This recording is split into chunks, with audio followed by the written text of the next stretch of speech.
Friends, आप सब कैसे हो? आई होप कि आप सभी बहुत अच्छे होंगे। तो चलिए स्टार्ट करते हैं आज का सेशन। तो आज के सेशन में क्या कंप्लीट करेंगे, तो बाल विकास एवं सीखने की प्रक्रिया और इसमें जो 2022 में क्वेश्चन पेपर आया हुआ था उसको सॉल्व करेंगे। और ये तो आप लोग जानते ही हैं कि आप लोगों के लिए कितना महत्वपूर्ण है। सो लास्ट तक बने रहिएगा और वीडियो को बिल्कुल भी स्किप ना कीजिएगा। हर एक चीज़ आप लोगों के लिए महत्वपूर्ण है और थोड़ा सा डिटेल में डिस्कस कर लेते हैं। क्योंकि आप लोगों के वेरी शॉर्ट टाइप क्वेश्चंस अगर कंप्लीट करते हैं तो शॉर्ट टाइप क्वेश्चंस भी कंप्लीट हो जाते हैं। तो इसकी टेंशन मत लिया कीजिए कि क्लास थोड़ा सा लॉन्ग हो गया तो दिक्कत हो गई, लेकिन आप लोग पढ़ाई तो इसीलिए कर रहे हैं, तैयारी तो इसीलिए कर रहे हैं कि अच्छे से तैयारी हो जाए। और अगर हमें वो चीज़, जैसे जो चीज़ हमें 2 से 3 क्लासेस में मिलेगी वो चीज़ हमें एक ही क्लास में मिल रही है, तो उससे बेहतर क्या हो सकता है ना। बाकी तो आप खुद ही समझदार हैं। तो फ्रेंड्स, सबसे पहले अगर अभी तक आप लोगों ने चैनल को सब्सक्राइब नहीं किया है तो प्लीज़ सब्सक्राइब कर लेंगे, बेल आइकन को प्रेस कर लेंगे। चलिए भाई फटाफट से स्टार्ट करते हैं। तो फर्स्ट नंबर का क्वेश्चन क्या आपका हो जाता है, बाल विकास के अंतर्गत निम्नलिखित आयु वर्ग है, कौन सी बाल विकास के अंतर्गत है? तो 0 से 18 वर्ष, 20 से 30 वर्ष, 25 से 35 वर्ष या 35 से ऊपर है। अब आप कहेंगे कि मैम ये क्वेश्चन कैसा आ गया, इसमें ऑप्शंस जो हैं वो जो अभी तक आपने पढ़ाया उस तरह से ऑप्शन नहीं है। तो मैं कहूँगी हाँ बिल्कुल सही बात है, आपने क्वेश्चन को देखा और उसको समझा, ये बहुत ही अच्छी बात है। तो यहाँ पे हम लोग अभी तक ये बात कर रहे थे कि एक होती है शिशुअवस्था, एक होती है बाल अवस्था और एक होती है किशोर अवस्था। ये 3 अवस्थाएं आप लोगों को पढ़नी है, ठीक है। तो शिशुअवस्था 0 से या जन्म से 5 वर्ष, फिर बाल अवस्था 6 से 12 वर्ष, किशोर अवस्था 12 से 18 वर्ष या कहीं पे आपको 13 से 18 वर्ष भी मिल जाता है। लेकिन इसमें क्या किया है, पूरे मतलब 3 चीज़ों को एक में मिला दिया, उसका निचोड़ दे दिया कि आपने जो अवस्थाएं पढ़ी हैं तो वो उसकी एज कितनी है ना। यही चीज़ तो है ना कि बाल विकास के अंतर्गत निम्नलिखित आयु वर्ग है, कौन सा है? तो 0 से 18 वर्ष तो है। जैसे भाई जन्म से हमने आपको बताया कि जन्म कहीं पे लिखा हो सकता है और कहीं पे आपको 0 मिल सकता है। उसके बाद अगर हम शिशुअवस्था की बात करें तो आपका क्या हो जाता है, 5 वर्ष हो जाता है। फिर उसके बाद हम अगर बात करें बाल अवस्था की तो अभी बताया, किशोर अवस्था की वो भी अभी बताया। तो इस तरह से 0 से 18 वर्ष हो जाता है। तो क्वेश्चन घुमा फिरा के दे देते हैं, मगर एग्जामिनर का भाई इतना तो हक होता है कि वो थोड़ा सा घुमा दे क्वेश्चन को। बुद्धि का विकास लगभग पूर्ण हो जाता है, तो बुद्धि का विकास लगभग कब तक पूर्ण हो जाता है? तो शिशुअवस्था में हो जाता है, बाल अवस्था में हो जाता है, किशोर अवस्था में हो जाते हैं या सभी अवस्थाओं में हो जाता है। तो बुद्धि का जो लगभग पूरा विकास, लगभग ही कहेंगे, लगभग हटा के भाई नहीं कह सकते, क्योंकि बुद्धि तो कभी भी हमारी हो सकती है। हम कभी भी ऐसा वर्क कर सकते हैं जो हमने बाल अवस्था किशोर अवस्था में नहीं किया है और उसके बाद हम कर सकते हैं। तो लगभग में ये चीज़ हो जाती है कि हाँ और में भी, लेकिन अगर हम एकदम कंफर्म कहें तो वो चीज़ गलत हो जाएगी।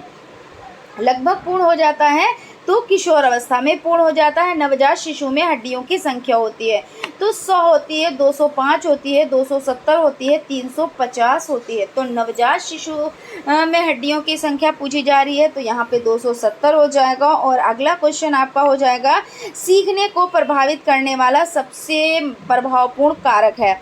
तो सीखने में क्या हो जाता है, प्रेरणा हो जाती है, ध्यान हो जाता है, रुचि हो जाती है, स्मृति हो जाती है, क्या हो जाता है? तो सीखने को प्रभावित करने वाला सबसे महत्वपूर्ण जो कारक हो जाता है वो रुचि हो जाती है, ना कि प्रेरणा, ध्यान और स्मृति। ये सभी चीज़ें ज़रूरी है और रुचि ध्यान का ही एक पहलू है। यानी इस तरह से कह सकते हैं कि एक सिक्के के 2 पहलू हैं, इस तरह से बोल सकते हैं, एक सिक्के के 2 पहलू हैं। लेकिन जहाँ पे रुचि लिखा हो तो हम ध्यान को भी नहीं, हम रुचि पर ही टिक करेंगे।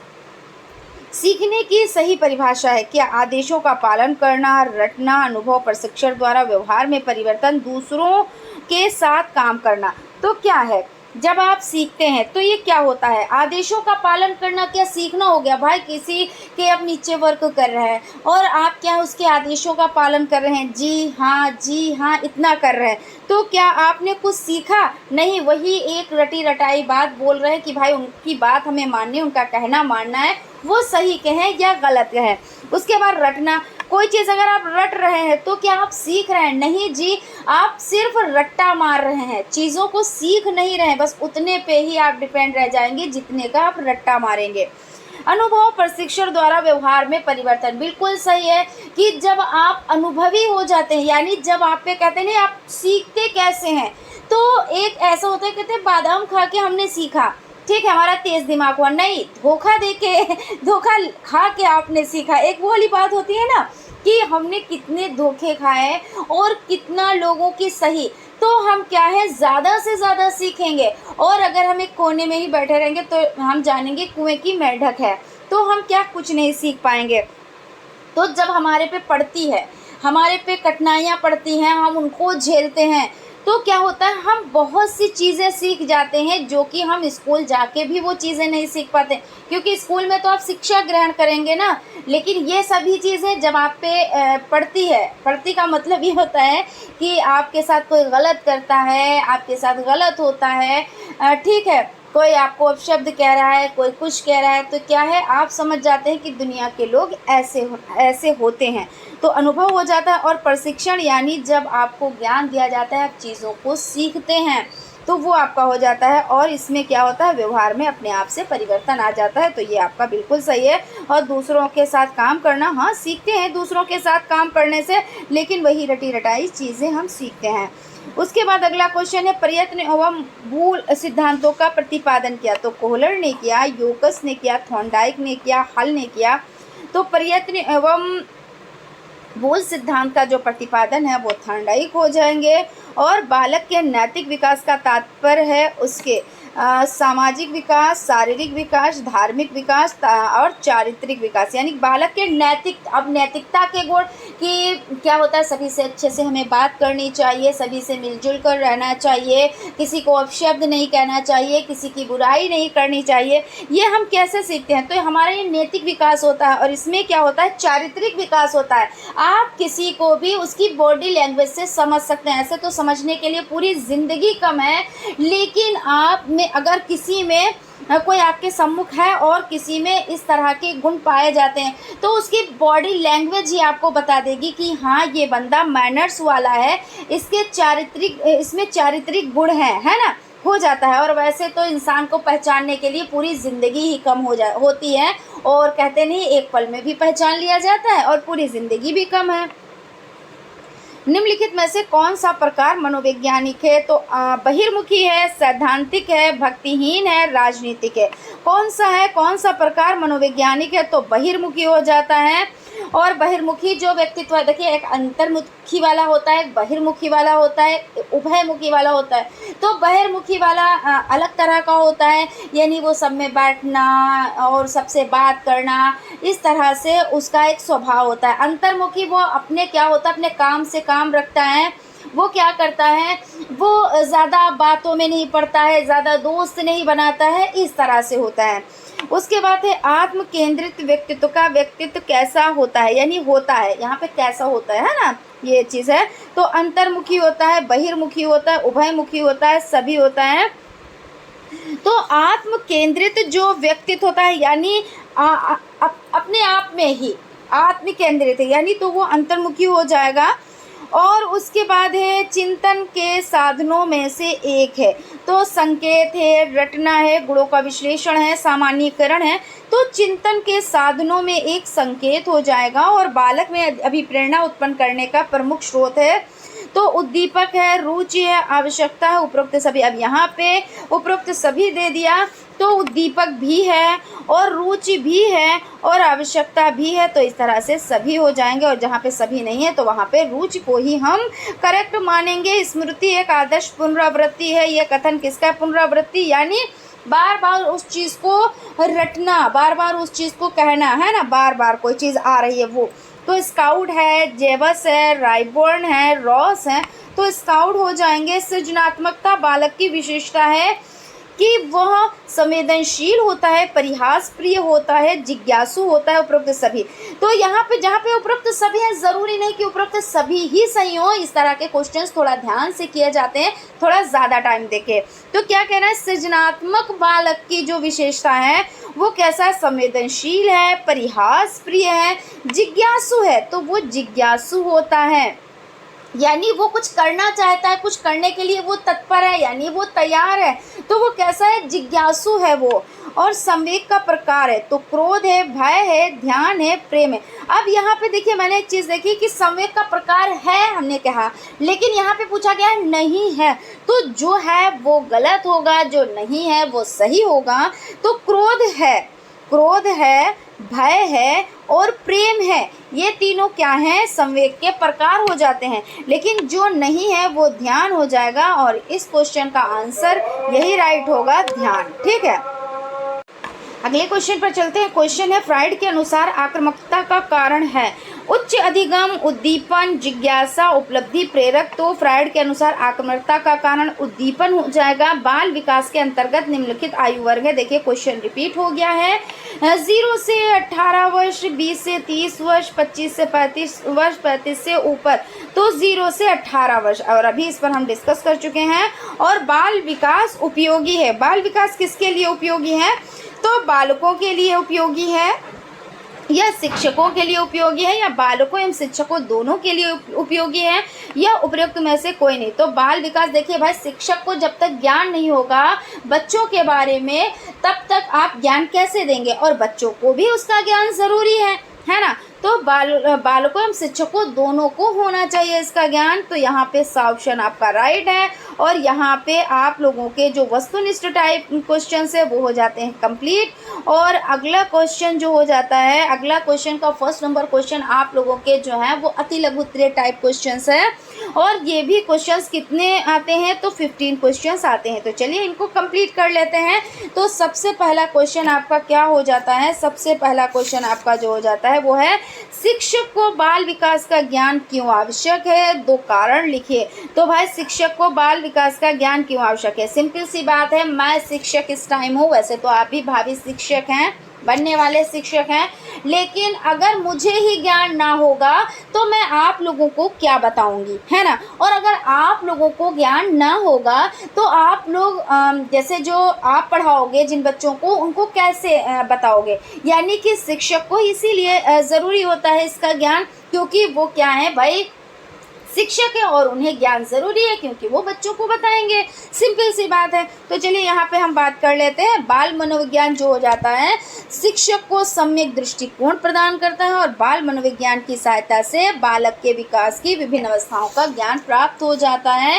यानी क्या है, जब हम बाल मनोविज्ञान का अध्ययन करते हैं तो इसमें हमें बच्चों की जितनी भी अवस्थाएँ होती हैं उनके बारे में जानकारी होती है, कौन कौन सी अवस्थाएँ हैं, कौन कौन सी अवस्थाओं में क्या होता है, ये सभी चीज़ें हमें क्या होती हैं, हमें प्राप्त हो जाती हैं, हम जानकारी इकट्ठा कर लेते हैं। और ऐसे हमें क्या पता, अभी मान लीजिए जिनने बाल मनोविज्ञान नहीं पढ़ा और वो बच्चों को पढ़ाने लगे, तो वो बच्चों को क्या करेंगे, वो मारेंगे भी, पीटेंगे भी, बच्चे की आदत को नहीं समझेंगे, बच्चे में क्या कमी है उसको नहीं जानेंगे, कमी को कैसे दूर किया जाता है उसको नहीं जानेंगे। बस ये है कि बच्चा कर नहीं पा रहा, यानी उसको ठोक दो, पकड़ के पीट दो, यही तो होता है। और लेकिन जब आप बाल मनोविज्ञान का ज्ञान प्राप्त करेंगे, इसीलिए ये सब्जेक्ट आपके सेमेस्टर में है, जिससे कि आप बच्चों का अध्ययन अच्छे से कर पाएँ और बच्चों को अच्छे से शिक्षा दे पाएँ, है ना, यही चीज़ तो है। तो यहाँ पे क्या हो जाएगा कि इसमें क्या है, शिक्षक रुचि, क्रिया व खेल के सिद्धांतों पर आधारित शिक्षण पद्धति का उपयोग करता है। क्या भाई, कहने का मतलब ये हो जाता है कि जो शिक्षक है वो बच्चों को कैसे शिक्षा देनी चाहिए, ऐसा तो नहीं भाई वही चीज़ की मार पीट के शिक्षा देंगे, बिल्कुल नहीं, बच्चा सीख ही नहीं पाएगा। बच्चे को कैसे शिक्षा देनी है, खेल खेल में शिक्षा देनी है, ये ज्ञान आप कहाँ से प्राप्त करेंगे, आप अपने जो आपका सब्जेक्ट ये हो जाता है बाल, ये आपका बाल विकास एवं सीखने की प्रक्रिया, इसी से तो आप जानेंगे ना, चीज़ों को सीखेंगे ना, तो ये चीज़ हो जाती है। और बाल मनोविज्ञान कक्षा में उपयुक्त शैक्षिक वातावरण उत्पन्न करने में सहायक होता है। अभी सभी चीज़ें हमने बता दी है ना। और बाल मनोविज्ञान अध्यापक को छात्रों के प्रति प्रेम, सहानुभूति तथा समझदर्शी व्यवहार को अपनाने में सहायता करता है। अब आप क्या है, आप एटीट्यूड में बैठे हैं कि मैं एक शिक्षक हूँ, मैं बच्चे अगर शरारत करेंगे तो मैं उनको मारूंगा या मारूंगी। अरे नहीं जी, आप ऐसे शिक्षक अगर आप ऐसे शिक्षक हैं तो आप ठीक नहीं। क्यों? क्योंकि अगर बच्चे शरारती हैं तो ऐसा नहीं कि आप उनको मार कर डांट कर आप उनको ठीक करो, आप उनको अपने विश्वास में ले। और जब विश्वास में लेंगे ना तो बच्चे क्या करेंगे, आपकी बात को मानेंगे। और जब बात को मानेंगे तो वो अच्छे से पढ़ाई भी कर लेंगे और इन्जॉय के टाइम इन्जॉय भी कर लेंगे। वो आपकी हेडेक है कि इन्जॉय कराने में आप बच्चों को कैसे शिक्षा दे रहे हैं, बस ये चीज़ हो जाती है। और जिसको इस सब्जेक्ट का या इसका ज्ञान नहीं होता है वो क्या कहते हैं, बच्चे खेल रहे हैं तो ये टीचर सही नहीं है, क्योंकि ये तो बच्चों को सिर्फ खेलने पे ध्यान दे रहे हैं। अरे नहीं जी, बच्चे खेल रहे हैं और खेलते खेलते भी चीज़ों को सीख रहे हैं। ठीक है, यहाँ तक हो गया, इतना इनफ है। 2 ही कारण हैं, 2 कारण आपसे पूछे गए हैं, तो जितना पूछा जाए आप उतना लिख दें। और शिशुअवस्था की 2 विशेषताएं लिखिए। तो शिशुअवस्था की 2 विशेषताएं क्या हो जाती हैं, तो यहाँ पे आपका हो जाता है शारीरिक विकास की तीव्रता। तो इसमें क्या है, बालक के जीवन में क्या हो जाता है, प्रथम जो 3 वर्ष होते हैं यानी शुरुआती 3 साल हो जाते हैं, वो शारीरिक विकास में ज़्यादा क्या होता है, ज़्यादा गति से होता है। उनका जो शारीरिक विकास होता है ना वो बहुत ज़्यादा गति से हो जाता है। जैसे लंबाई और भार में बहुत तेज़ी से क्या होता है, ग्रोथ होता है। और शरीर के जो और से अंग होते हैं उन वो मांसपेशियों का भी विकास बहुत तेज़ी से हो जाता है। उसके बाद क्या है, अपरिपक्वता। तो इस अवस्था में जो शिशु होता है यानी बच्चा होता है वो कैसा होता है, तो इस अवस्था में शिशु शारीरिक और बौद्धिक रूप से प्रभावित होता है और शारीरिक रूप से वो धीरे धीरे पालन पोषण के द्वारा परिपक्व होता है। यानी भाई बच्चा अभी बहुत छोटा है, शिशुअवस्था में है, उसके खान पान का, उसकी सफाई सुथराई का, हर एक चीज़ का ध्यान उसको किसको रखना होता है, उसकी मम्मी को ज़्यादातर रखना होता है। वैसे गार्जियंस करते हैं, लेकिन गार्जियंस में जो मम्मी होती हैं, माँ होती हैं, वो सबसे ज़्यादा बच्चे का केयर करती हैं, है ना। तो इसमें आपसे पूछे गए हैं कि 2 विशेषताएं, तो एक लिख दे शारीरिक विकास की तीव्रता और एक अपरिपक्वता। और बच्चा अपरिपक्व है क्योंकि वो क्या है, वो दूसरों पर निर्भर है। दूसरे क्या कर रहे हैं, दूसरे उसको सहारा दे रहे हैं। अगर बच्चा रो रहा है तो उसको भोजन दे रहे हैं, बच्चा रो रहा है तो उसको उसकी भाई ये भी हो सकता है कि उसको प्यास लगी हो तो पानी देंगे, है ना। हो सकता है उसको कहीं पे दर्द पीड़ा हो रही हो तो उसको भी ठीक करेंगे। यानी बच्चा क्या है, बच्चा अभी बिल्कुल भी बड़ा नहीं है यानी समझदार नहीं है, वो क्या है, दूसरों पर निर्भर है। ठीक है, उसके बाद आपका हो जाएगा किशोर अवस्था का क्या तात्पर्य है। तो किशोर अवस्था जो हो जाती है वो कौन सी एज हो जाती है, तो किशोर अवस्था जो हो जाती है वो हो जाती है आपकी 12 से 18 साल। और 12 से 18 साल की जो एज होती है वो कैसी होती है, स्टेनले हॉल महोदय ने कहा है तनाव, तूफान और संघर्ष की अवस्था होती है। और इस अवस्था में क्या होता है, बच्चा बहुत ज़्यादा, एक ऐसे सिंपल भाषा में कह सकते हैं, बहुत ज़्यादा परेशान होता है। क्यों?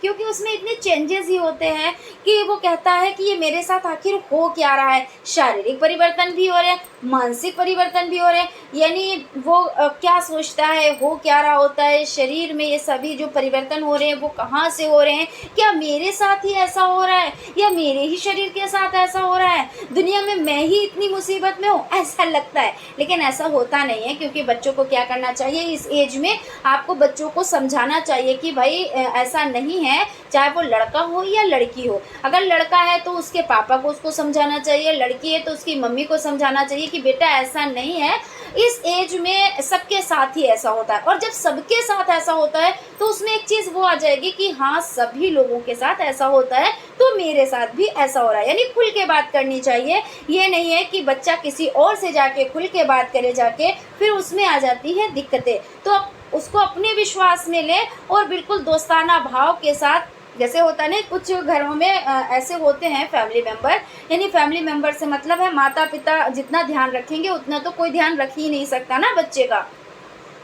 तो माता पिता को अपने बच्चों को अपने विश्वास में ले ले कि अगर वो गलती भी बाहर से करके आएगा तो ठीक है, कोई बात नहीं, अगर तुम मुझे बताते हो तो मैं उस गलती को यानी उस गलती में सुधार करूँगा, है ना। तो ये चीज़ है। तो जब बच्चों को ये विश्वास हो जाएगा कि मेरे मम्मी पापा मुझे मारेंगे नहीं, डांटेंगे नहीं, लेकिन हाँ अगर मैं गलती करूँगा तो उसमें सुधार करेंगे, उनको हो गया विश्वास। और जब विश्वास हो गया वो सारी बातें बाहर की आके घर में बताएंगे, और जब घर में बताएंगे तो बच्चों के साथ कभी गलत नहीं होगा, ये चीज़ हो जाएगी। तो यहाँ पे ये किशोर अवस्था हो गया, और इसमें इतना आप लिख देंगे, इनफ होगा। और समायोजन क्या है, यहाँ पे हम समायोजन की बात कर लेते हैं, ठीक है। और फ्रेंड्स देखिए भाई, अगर अभी तक आप लोगों ने चैनल को सब्सक्राइब नहीं किया है तो फटाफट से आप लोग सब्सक्राइब कर लेंगे, बेल आइकन को प्रेस कर लेंगे, और सेशन पसंद आए तो लाइक भी ज़रूर करेंगे। और हाँ, टेलीग्राम चैनल से भी ज़रूर आप लोग जुड़े। क्योंकि टेलीग्राम चैनल से जुड़ने में क्या होगा कि आप लोगों को ना PDF नोट्स मिल जाएंगे, और जब PDF नोट्स मिल जाएंगे तो आप लोग जब रिवीजन करेंगे तो आपका टाइम बचेगा, ठीक है। तो भाई चलते हैं हम लोग, जो ये समायोजन है इसके आंसर की तरफ चलते हैं। आंसर देख लेते हैं कि आखिर ये होता क्या है। तो यहाँ पे हो जाएगा समायोजन क्या है। तो समायोजन जो हो जाता है, अगर हम बात करते हैं तो समायोजन वो प्रक्रिया है जिसके द्वारा प्राणी अपनी आवश्यकताओं और इन आवश्यकताओं की पूर्ति को प्रभावित करने वाली परिस्थितियों में संतुलन रखता है। यानी कहने का मतलब क्या है, आप परिभाषा से समझें, ठीक। जैसे कि समायोजन वो प्रक्रिया है, कौन सी प्रक्रिया है, जिसके द्वारा जो जैसे प्राणी है वो अपनी ज़रूरत होती है, और यानी आवश्यकता, और इन आवश्यकताओं को पूरा करने के लिए, यानी वो जो ज़रूरतें हैं उनको पूरा करने के लिए क्या करता है, प्रभावित करने वाली परिस्थितियों में संतुलन रखता है। और हर चीज़ में संतुलन बनाए रखना बहुत ही ज़्यादा ज़रूरी हो जाता है। और अगर हम क्या करते हैं, संतुलन बना के नहीं चलते हैं तो हमें क्या करना पड़ जाता है, दिक्कतों का सामना करना पड़ जाता है। तो इसलिए हर चीज़ का संतुलन हमें बनाकर रखना होता है। और उसके बाद आपका अगला क्वेश्चन क्या हो जाएगा, तर्क का क्या तात्पर्य है। तो तर्क का क्या तात्पर्य है, यहाँ पे हम लोग देख लेते हैं फटाफट से भाई। तर्क क्या है, जैसे आपसे कोई क्वेश्चन किया जाता है तो आप क्या करते हो, तर्क कर जैसे मान लीजिए मैथ का कोई क्वेश्चन है तो आप क्या करते हो, उसको पहले सोचते हो, फिर उस पर क्या करते हो, फिर उसको समझते हो, और फिर आप उसका आंसर देते हो। अगर कोई बात होती है तो आप क्या करते हो, तर्क, जैसे कहते हैं ना, बहुत भाई ये तर्क करता है, बहुत भाई ये क्वेश्चन कर रहा है, यानी लेकिन क्या है, जब कोई क्वेश्चन कर रहा है यानी समझ लीजिए वो सीख रहा है, यही तो होता है। और जिसको कुछ आता ही जाता नहीं होगा वो आपसे क्या ही क्वेश्चन करेगा, क्या ही वो आपसे तर्क करेगा, है ना, कुछ नहीं कर सकता है, क्योंकि उसको नॉलेज ही नहीं है। और जिसको नॉलेज होगी वो तर्क भी करेगा। अब यहाँ पे हम समझ लेते हैं, जैसे क्या है तर्क, है ना। तो तर्क प्रक्रिया का प्रयोग क्या होता है, वैज्ञानिक दृष्टिकोण के विकास के लिए शिक्षा में किया जाता है। क्यों किया जाता है, इससे जो निष्कर्ष ज्ञात होते हैं वो क्या होते हैं, वो जन सामान्य के लिए लाभदायक सिद्ध होते हैं। क्यों भाई लाभदायक सिद्ध होते हैं, क्यों, देख लेते हैं। जैसे दृढ़ निश्चय है, क्या है, यहाँ पे बहुत ज़्यादा नहीं, 2 पॉइंट देखेंगे क्योंकि ये आपका अति लघु है, और 2 पॉइंट में आपका ये कंप्लीट हो जाएगा। तो सबसे पहले आपका हो जाता है दृढ़ निश्चय, यहाँ पे मैं लिख देती हूँ, दृढ़ निश्चय हो गया। अब ये दृढ़ निश्चय का मतलब क्या होता है कि शिक्षक को बालकों में आत्मविश्वास की भावना की वृद्धि करनी चाहिए, और क्या करना चाहिए, जिससे वो क्या कर सके, जीवन के लक्ष्यों को पूरा करने का दृढ़ निश्चय कर सकें। अब जैसे आप क्या कर रहे हो, आप कोई चीज़ सीख रहे हो और आपके शिक्षक हैं तो आपको क्या करते हैं, आपको मोटिवेट करते हैं कि हाँ आपको ऐसा करना चाहिए, ये बहुत ज़्यादा ज़रूरी। अगर आप मेहनत करोगे तो मेहनत का फल मीठा होता है और आप आगे सक्सेस होंगे। तो यानी ये शिक्षक आपके लिए क्या कर रहे हैं, ये मोटिवेट आपको कर रहे हैं और आगे बढ़ने के लिए आपको प्रेरित कर रहे हैं। और आप क्या कर रहे हो कि आप दृढ़ निश्चय कर रहे हो कि हाँ ठीक है, मैं ऐसा करूँगा या करूँगी क्योंकि मुझे करना चाहिए, और अगर मैं ऐसा करती हूँ, मैं दृढ़ निश्चयी हूँ, मेरे में दृढ़ निश्चय है, तो मैं ये कर सकूँगा या कर सकूँगी, है ना, ऐसा होता है ना। तो दृढ़ निश्चय से लगन, बुद्धि, उत्साह, क्रियाशीलता और आत्मविश्वास विकसित हो जाता है। और जब ऐसी ये सभी चीज़ें विकसित होती हैं तो आपका मन पढ़ाई में लगता है, आपका क्या होता है, इधर उधर की बातों में नहीं लगता है, और एक दिन आप क्या होते हैं, सक्सेस हो जाते हैं।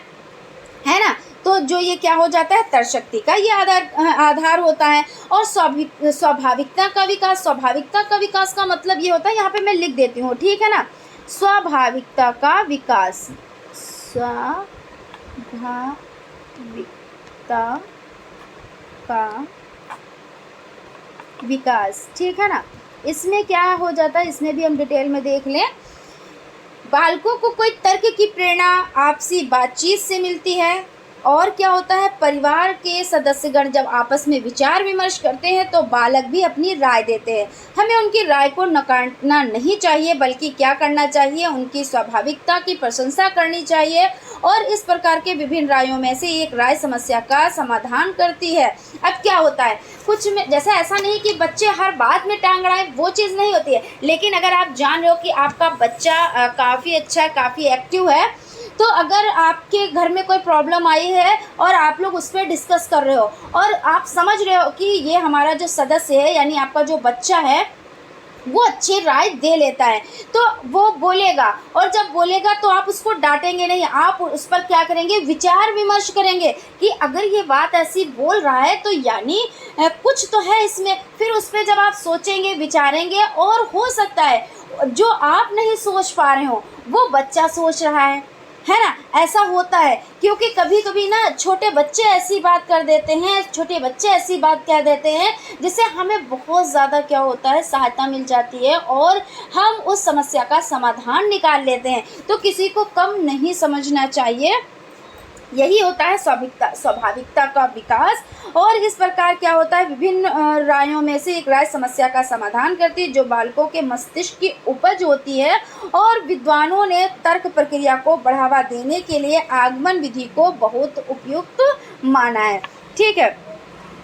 और अगला क्वेश्चन हो जाता है, सामाजिक विकास क्या है। तो सामाजिक विकास, भाई सिंपल सी बात है, आप कहाँ पे रह रहे हैं, आप समाज में रह रहे हैं और समाज में उठते बैठते हैं, तो भाई सामाजिक विकास आपका हो रहा है, और जो कि बहुत ज़्यादा ज़रूरी है। कुछ चीज़ें तो ऐसी होती है, ऐसा हमें लगता है ना कि हमारे लिए ये सही है, लेकिन वो चीज़ें समाज के लिए नहीं सही होती है। और जब समाज के लिए सही नहीं होती है तो उन चीज़ों को हमें क्या करना होता है, त्यागना होता है, और जो कि बहुत ज़्यादा ज़रूरी होता है। क्योंकि हम देखिए सामाजिक प्राणी हैं, और समाज में उठना बैठना रहना वो तो बिल्कुल नॉर्मल सी बात है। भाई हम ऐसे तो है नहीं कि अकेले जाके जंगल में रह लेंगे, कोई भी नहीं रह पाता है, सभी को किसी न किसी की साथ की ज़रूरत पड़ती है। और समाज में हम जब रहते हैं तो हमारी ज़रूरतें भी समाज के द्वारा पूरी होती है। भाई आप अपने आप से हर काम तो नहीं कर सकते ना, तो हमको क्या करना है, हमें समाज में रहना है और उसका विकास करना है। और कैसे करना है भाई, कि हमें हर एक चीज़ पे ध्यान देना है और प्लस हमें आगे बढ़ना है, समाज के लिए कुछ करना है। यही सारी चीज़ें आपको क्या है, इसमें लिखनी है। तो समझ में आ रही है ना। आप लोगों को क्लास कैसी लग रही है तो आप लोग कमेंट करके ज़रूर बताएंगे।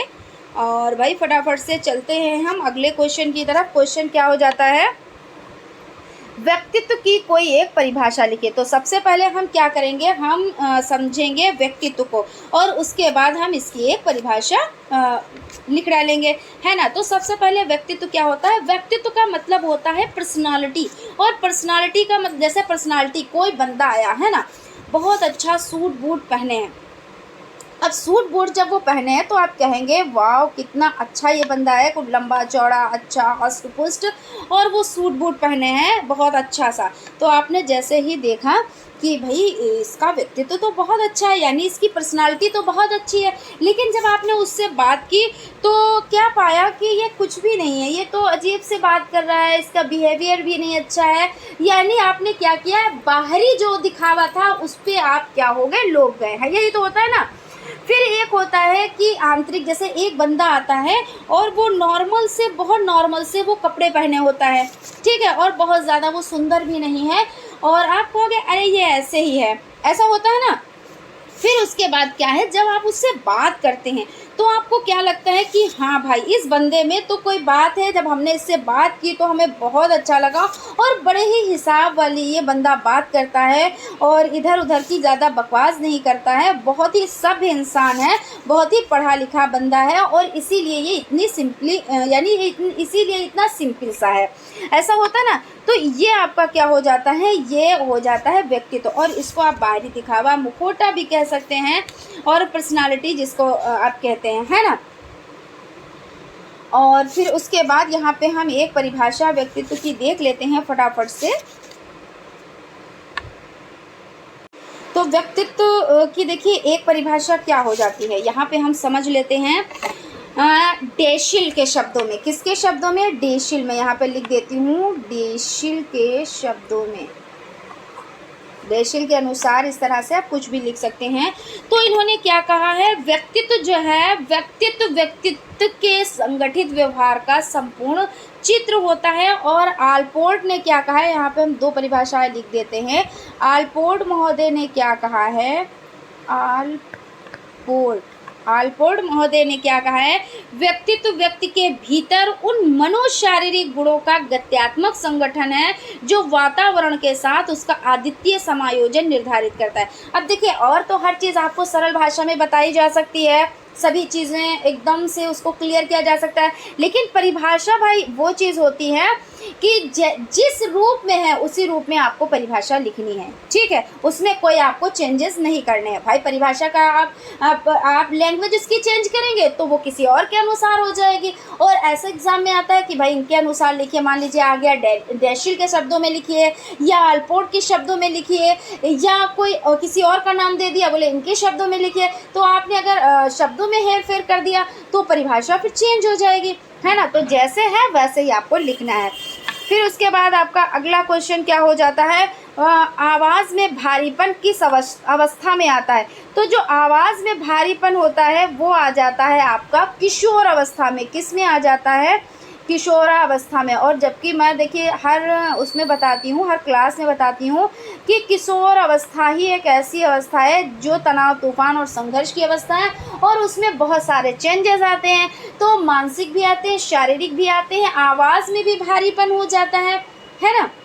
लड़कियों की पतली हो जाती है, भले वो अगर जैसे बाल अवस्था में है तो कैसी मोटी हो कैसी हो, लेकिन जब लड़कियां थोड़ी सी बड़ी होती है यानी किशोर अवस्था में आती है तो उनकी आवाज़ बारीक हो जाती है, सुरीली हो जाती है। लेकिन लड़कों की आवाज़ कैसी हो जाती है, भारी हो जाती है। तो आपको लिखना क्या है, बस इतना ही पूछा है, आवाज़ में भारीपन किस अवस्था में आता है, तो बस उस अवस्था का नाम आपको लिख देना है। और बहुत ज़्यादा आपको लिख देना है कि ये जो अवस्था है ये इतने से इतने ईयर्स की, यानी कि 12 से 18 वर्ष। ऐसे आप लिख देंगे तो जितना अच्छा लिखेंगे उतना अच्छा है ना। अगला क्वेश्चन आपका क्या हो जाता है, अधिगम का क्या अर्थ है। तो अधिगम, तो सबसे पहले आप इसके बारे में जान लें कि अधिगम का मतलब होता है सीखना। क्या होता है, सीखना, यानी कि क्या होता है, लर्निंग। आप हर वक्त कुछ ना कुछ सीखते हैं। आप स्कूल जाते हैं तो वहाँ से सीख कर आते हैं। ये आपका कैसा हो जाता है, ये अधिगम आपका औपचारिक हो जाता है। अनौपचारिक, आप बाहर से कहीं से कुछ सीख कर आते हैं। जैसे आप स्कूल नहीं गए, कहीं आप टहलने गए, घूमने गए, बस पर गए, ट्रेन पर गए, तो आप सीख कर आते हैं, तो अनौपचारिक तरीके से आप सीखते हैं। लेकिन अगर आप स्कूल जाते हैं तो वो औपचारिक तरीके से होता है। और अधिगम का मतलब ही क्या होता है, तो सीखना होता है, ठीक है। उसके बाद आपका अगला क्वेश्चन हो जाएगा, कल्पना से आप क्या समझते हैं। कल्पना से आप क्या समझते हैं। तो कल्पना क्या होता है, जैसे मान लीजिए हम आपको क्या कर रहे हैं, कोई चीज़ कह रहे हैं, अच्छा ऐसा सोचो कि एक राजा है, ठीक है, वो क्या कर रहा है, वो आसमान में सफ़ेद घोड़े पर, जो घोड़ा बहुत सुंदर है, वो आसमान में उड़ रहा है। अब आप क्या कर रहे हो, आप उस कल्पना ही तो कर रहे हो। ऐसा तो है नहीं कि मैंने उसको घोड़े को देखा है और वो राजा आसमान, भाई घोड़ा आसमान में तो नहीं उड़ सकता, लेकिन आपने क्या किया, आपने कल्पना की है। तो यही तो होता है ना कल्पना, इसी को तो कहते हैं ना कि आप सोच रहे हैं। और जब आप कल्पना कोई चीज़ की कर रहे हैं, कोई चीज़ का आप विचार कर रहे हैं, तो आप उसको क्या करेंगे, आपको क्या होता है, जब भाई आप कल्पना करते हैं तो यानी आपकी बुद्धि का विकास हो रहा है, आप यानी उसको सोच रहे हैं। और जितना ज़्यादा आप किसी चीज़ के बारे में सोचते हैं, ध्यान लगाते हैं, तो वो चीज़ क्या होती है, बढ़ती है ना। आपका जो मानसिक विकास है वो बढ़ेगा। उसके बाद आपका है रुचि के भेद बताइए। तो रुचि के कौन कौन से भेद हो जाते हैं यहाँ पर हम लोग देख लेते हैं फटाफट से। और रुचि होता क्या है, तो रुचि का मतलब होता है इंटरेस्ट। और इंटरेस्ट आप जैसे किसी चीज़ को कर रहे हो, तो जब तक आपकी उसमें रुचि नहीं होगी तो क्या आप कर पाओगे? नहीं ना, बिल्कुल भी नहीं करोगे। लेकिन जब आपकी रुचि होगी तो वो काम आप बड़ी ही अच्छे ढंग से कर लोगे, कितनी भी मुसीबतें आए, कितने भी दुख उसमें आए, लेकिन आप करते जाओगे। क्योंकि आपको ना, आपका उसमें मन लगता है ना, आपका उसमें मन लग रहा है। मन लगना यानी आपकी उसमें रुचि है। तो बस इसी को क्या कहते हैं, रुचि कहते हैं। जब आप किसी काम को आप बहुत अच्छे ढंग से कर रहे हैं, उसमें आपका मन लग रहा है, तो यही तो रुचि होती है ना। जैसे आप बात कर लो कि रुचि क्या है। रुचि भाई होती है जिन वस्तुओं में हमारा मन लगता है, और उसी को तो कहते हैं। और अगर हम बात कर ले अभिरुचि, तो एक मानसिक संरचना है, और अवधान एक क्या है, मानसिक क्रिया है। यहाँ पे हमने अवधान के भी बारे में, जैसे अवधान के भी बारे में हम बात कर लेते हैं, अवधान और अभिरुचि के भी बारे में बात कर लेते हैं। तो अवधान और अभिरुचि का घनिष्ठ संबंध होता है, और जिन वस्तुओं से हमारी रुचि होती है, अवधान उसी में केंद्रित होता है। यानी भाई रुचि है, अभिरुचि है, तो अवधान यानी हम ध्यान, तो जिसमें हमारा इंटरेस्ट होगा हम ध्यान भी उसी में देंगे। और जब तक हमारी रुचि नहीं होगी, जब तक हम उसमें इंटरेस्टेड नहीं होंगे, तब तक हमारा ध्यान भी उधर नहीं जाएगा। ठीक है। बुद्धि परीक्षण कितने प्रकार की होती है? तो बुद्धि परीक्षण यहाँ पे हम बात कर लेते हैं। तो बुद्धि परीक्षण कितने प्रकार की होती है? तो कई तरह की होती है बुद्धि परीक्षण, है ना। तो यहाँ पे देखते हैं भाई, सबसे पहले हो जाती है बुद्धि परीक्षण है वो व्यक्तित्व बुद्धि परीक्षण होता है। व्यक्तित्व का मतलब देखिए यहाँ पे नाम से ही पता चल रहा है, नंबर 1 पे हम लिख देते हैं व्यक्तित्व बुद्धि परीक्षण। तो जो व्यक्तित्व बुद्धि परीक्षण होता है उसमें क्या किया जाता है कि पर एक व्यक्ति की एक समय में परीक्षण की जाती है, यानी एक टाइम पर एक ही बंदे का परीक्षण किया जाता है, वो व्यक्तित्व बुद्धि परीक्षण हो जाता है। और सामूहिक बुद्धि परीक्षण कौन सा हो जाता है? जैसे समूह है पूरा, है ना, उसमें कई लोग हैं भाई, समूह का मतलब ही कई लोग होते हैं। अब उसमें परीक्षण हो रहा है तो वो सामूहिक बुद्धि परीक्षण है। तो कितना आसान है, व्यक्तित्व बुद्धि परीक्षण तो एक व्यक्ति का एक टाइम पर होता है, सामूहिक बुद्धि परीक्षण पूरे समूह का एक टाइम पे बुद्धि परीक्षण होता है। और इसमें जो सामूहिक बुद्धि परीक्षण है उसमें क्या क्या होता है, उसमें आपका भाषात्मक बुद्धि परीक्षण और क्रियात्मक हो जाता है। यानी भाषात्मक क्या हो जाता है, इसमें भाषा के प्रयोग द्वारा अमूर्त बुद्धि की परीक्षा ली जाती है। और इसका मुख्य उद्देश्य क्या होता है, व्यक्ति को लिखने का ज्ञान है, इनके प्रश्नों के उत्तर लिखकर, गोला बनाकर, गुणा बनाकर या रेखांकित करके आंसर दिए जाते हैं। भाई जब आप पढ़े लिखे होंगे, जब आपको ज्ञान होगा, है ना, तभी तो आप ऐसे क्वेश्चन हल कर पाएंगे। भाई क्वेश्चन दे दिया, उसका आंसर लिखना है, गोला बनाना है, तो उसको भी आप पढ़ेंगे तभी तो आप गोला बनाएंगे। टिक करना है, जब आप उसको पढ़ेंगे तभी तो आप उस पर टिक कर पाएंगे, अन्यथा आप नहीं कर पाएंगे। क्रियात्मक परीक्षण क्या होता है, इन परीक्षणों का प्रयोग उन व्यक्तियों पर किया जाता है जिनको भाषा का ज्ञान कम होता है या जो पढ़ना लिखना नहीं जानते हैं। तो उनके द्वारा मूर्त बुद्धि का पता कैसे लगाया जाए, तो इस परीक्षण में वास्तविक वस्तुओं का प्रयोग किया जाता है। और परीक्षार्थियों को समस्यापूर्ण कार्य करने को दिए जाते हैं, यथा जैसे चित्र के बिखरे हुए टुकड़ों को क्रम में लगाकर चित्र को पूरा करना, जैसे किसी दिए हुए चित्र में असंभव बात को बताना। जैसे होता नहीं कि इसमें बताइए कि एक जैसे इसमें जैसे न्यूज़पेपर आप पढ़ते हैं ना, तो न्यूज़पेपर में क्या होता है, इसमें अंतर ढूंढे, ऐसे होता है ना। तो इसमें तो ये है नहीं कि पढ़े लिखे की ज़रूरत है, भाई अंतर आपने ढूंढ दिया है कि किसी ने एक सैंडल पहन रखी तो किसी ने 2 पहन रखी है। कोई पेड़ पे अगर चिड़िया बैठी है तो दूसरे पे नहीं बैठी है, अगर एक पेड़ पे 3 चिड़िया बैठी है तो दूसरे पेड़ पे 2 चिड़िया बैठी हैं। तो इस तरह से अंतर ढूंढना हो जाता है। चित्र के टुकड़े बिखरे पड़े हैं, मान लीजिए कोई शेर है या पेड़ है या कोई जानवर है, अब उसका पूँछ किधर और है और सर कहीं और है, और उसको बाद में जोड़ना हो गया, तो वो तो पढ़ा लिखा हो या अनपढ़ बंदा हो वो तो कर ही लेगा। तो ये किस में आता है, ये आपका इसमें यानी क्रियात्मक परीक्षण में आ जाता है। ठीक है, यहाँ तक ठीक है, इतना इनफ है। और फिर अगला क्वेश्चन आपका हो जाता है अमूर्त बुद्धि से आप क्या समझते हैं।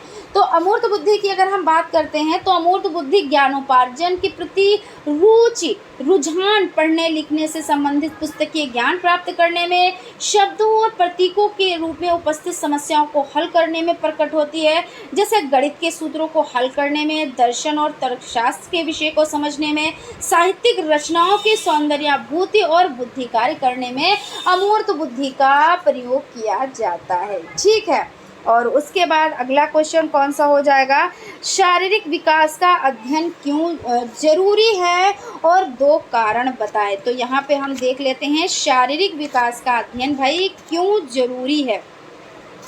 तो बहुत सिंपल सी बात है, शारीरिक विकास का अध्ययन क्यों ज़रूरी है। प्रत्येक अवस्था में विकास को कई भागों में विभाजित किया जाता है, जैसे भाई शारीरिक विकास, मानसिक विकास, संवेगात्मक विकास, सामाजिक विकास, भाषा विकास, सृजनात्मक क्षमता का विकास, है ना, ये सभी हो जाते हैं। और क्वेश्चन इसमें देखिए क्या है भाई, शारीरिक विकास का अध्ययन क्यों ज़रूरी है। तो मनुष्य जो है यानी मनुष्य मनोशारीरिक प्राणी है और जन्म के समय वो शारीरिक और मानसिक दोनों रूपों में अविकसित होता है और आयु बढ़ने के साथ साथ उसका शारीरिक और मानसिक विकास होता है। और शारीरिक विकास तब तक होता रहता है जब तक कि शारीरिक वयस्क नहीं यानी जो शरीर है वो वयस्क नहीं होता है। और सोरेनसन महोदय ने क्या कहा है, सोरेनसन महोदय ने कहा है नवजात शिशु को शरीर तब तक अभिवृद्धि तथा विकास करता है जब तक यह एक वयस्क शरीर नहीं हो जाता। इन्होंने ये कहा है कि नवजात जो शिशु है उसका शरीर तब तक वृद्धि करता है जब तक वो क्या हो जाता है, वो जो वयस्क नहीं हो जाता है। तो यहाँ पे क्या है, शारीरिक विकास का अध्ययन इसलिए ज़रूरी होता है कि बच्चा भी छोटा है, बहुत छोटा है, अभी उसे क्या क्या मतलब जैसे छोटा बच्चा है शिशुअवस्था में है तो उसका केयर उसकी मम्मी करती है, फिर उसके बाद बाल अवस्था में बच्चा आया तो वो थोड़ा सा अपने आप से केयर अपना करने लगता है, थोड़ी सी देखभाल अपने आप से कर लेता है, थोड़े से वर्क अपने आप से कर लेता है। फिर थोड़ा सा बच्चा बड़ा होता है यानी किशोर अवस्था में होता है तो वो अपने आप पे निर्भर हो जाता है। तो इस तरह से होता है, तो ये सभी चीज़ें आ जाती हैं। और बाल अवस्था की 2 विशेषताएं कौन कौन सी हैं यहाँ पे हम देख लेते हैं और उसके बाद सेशन को वाइंड अप करेंगे। क्यों वाइंड अप करेंगे, कहेंगे मैम अभी तो आपके लघु उत्तरीय क्वेश्चन रह रहे हैं। तो जी हाँ, बिल्कुल लघु उत्तरीय क्वेश्चन रह रहे हैं, लेकिन क्लास थोड़ी लॉन्ग हो रही है और अगले क्लास में हम लोग क्या करेंगे इस पर डिस्कस करेंगे। और लास्ट क्वेश्चन जो बाल अवस्था है, बाल अवस्था की 2 विशेषताएं लिखनी है, इसके बारे में हम लोग जान लेते हैं। तो फ्रेंड्स भाई अगर अभी तक आप लोगों ने चैनल को सब्सक्राइब नहीं किया तो फटाफट से भाई सब्सक्राइब कर लें और सेशन कैसा लगा तो आप लोग कमेंट करके ज़रूर बताएं। तो बाल अवस्था की 2 विशेषताएं हो जाएंगी, शारीरिक तथा मानसिक विकास में स्थिरता। इसमें क्या होता है कि जब बच्चा बाल अवस्था में आता है यानी 6 से 12 वर्ष में आता है तो इसमें शारीरिक और मानसिक विकास में थोड़ी सी स्थिरता आने लगती है। और क्या होता है, मानसिक योग्यताओं में वृद्धि हो जाती है और आत्मनिर्भरता की भावना हो जाती है। और क्या हो जाता है, रचनात्मक कार्यों में रुचि लेता है, यानी वो क्या करता है, रचनात्मक कार्य का मतलब होता है वो अपने आप से कर रहा है और बच्चा एक्टिव है, वो चीज़ हो जाती है। जिज्ञासा की प्रबलता, जिज्ञासा ये कैसे है, अगर ये ऐसा है तो क्यों है ना, ऐसे करके क्वेश्चन बच्चा पूछता है ना। कभी कभी तो ऐसा होता है इतना बड़ा बच्चा जो बाल अवस्था में होता है ऐसे क्वेश्चन कर लेता है कि आंसर आपके पास भी नहीं मिलेगा, ठीक है ना। और आप सोचेंगे बच्चा ये क्वेश्चन लेकर कहाँ से आ गया, तो इतनी इसमें जिज्ञासा होती है। सामूहिक प्रवृत्ति की प्रबलता, यानी बच्चा उस टाइम उसको क्या चाहिए, समूह में खेलना चाहिए, उसके फ्रेंड उसके लिए सब कुछ होते हैं, उसकी जो टोली होती है वो सब कुछ होती है। इस एज को क्या भी कहा जाता है, इस एज को ये भी कहा जाता है कि गंदी जो यानी ये एज है, ये गंदी एज है। क्यों, क्योंकि बच्चा मैला कुचैला कैसा भी है लेकिन उसको उसके दोस्त चाहिए बना है, कीचड़ में भी खेल लेगा, पानी से भी खेल लेगा। अब ये भी नहीं देखेगा हमारे कपड़े गंदे हैं, हम गंदे हैं, हमारे दोस्त सामने उनके कीचड़ लगा, नहीं भाई खेलना है तो उनको खेलना है, वो चीज़ है। और काम प्रवृत्ति की न्यूनता होती है और काम प्रवृत्ति की अधिकता किस में होती है पता है आपको। अभी मैंने जैसे कहा आपके मन में आ गया होगा किशोर अवस्था, नहीं भाई शिशुअवस्था, ठीक है, ये क्वेश्चन भी बन जाता है। और वहाँ पे क्या होता है, अरे ये ऑप्शन ही गलत है, लेकिन वही ऑप्शन सही होता है। और संग्रह प्रवृत्ति का विकास, अरे संग्रह प्रवृत्ति का तो इसमें इतना विकास होता है, कहिए तो अपने जो स्कूल बैग होता है उसमें इतना वो कलेक्शन कर लें कि वो अपने कंधे पर भी ना लाद पाएँ, है ना। ज्योमेट्री बॉक्स देखो, एक की ज़रूरत है, 2-4 उसके बैग में मिल जाएंगी। अब पेंसिल का काम है, पेन का अगर काम नहीं भी है फिर भी बच्चे क्या करेंगे, पेन रखना शुरू कर देते हैं। उनमें हर एक चीज़, अगर लड़कियां हैं तो उस तरह के आइटम उनको मिल जाएंगे, लड़के हैं तो उस तरह के मार्बल्स मिल जाएंगे। मतलब अगर आप उनका बैग झाड़ के देखेंगे ना तो बहुत सामान निकल आएगा उनके पास। इतना वो क्या करते हैं, उनकी संग्रह जो प्रवृत्ति होती है वो संग्रह करने की प्रवृत्ति हो जाती है। और बहुत लोग क्या सोचते हैं, ये बच्चे चालाक बहुत है, हर एक चीज़ रखता है। अरे नहीं भाई, ये स्टेज ही ऐसी है। अब जब ये स्टेज ही ऐसी है तो सभी के साथ तो ऐसा होता है क्या? आपने ऐसा नहीं किया? आपने संग्रह प्रवृत्ति नहीं थी क्या? सब में होती है, आप अपने पे लेकर देखें। और जब ये आप बाल मनोविज्ञान यानी बाल विकास एवं सीखने की प्रक्रिया, ये जब सब्जेक्ट आप पढ़ें ना तो अपने पे लेके हर एक चीज़ देखा करें, तो क्या होता है, बड़ा इंटरेस्ट भी आता है और चीज़ें भी याद आती है ना, अपना बचपना भी याद आ जाता है कि हाँ हम ऐसे खेलते थे, हम ऐसे करते थे, ऐसे तो थे। और सही बात है, यानी सब लोग ऐसे करते थे। और उस टाइम पे क्या लगता था, क्या हम ही सब ऐसे हैं और बाकी सब बहुत अच्छे होंगे, हम तो ऐसे हैं, अपने में लगता है ना। लेकिन नहीं, ये सब में होता है। तो भाई क्लास आप लोगों को कैसी लगी तो फटाफट से कमेंट करके आप लोग बताएं। और अगर अभी तक आप लोगों ने चैनल को सब्सक्राइब नहीं किया तो भाई सब्सक्राइब कर लें और बेल आइकन को प्रेस कर लें। तो मिलते हैं फिर हम अगले क्लास में, तब तक आप लोग अपना ख्याल रखेंगे और स्टडी को कंटिन्यू करेंगे। Thank you.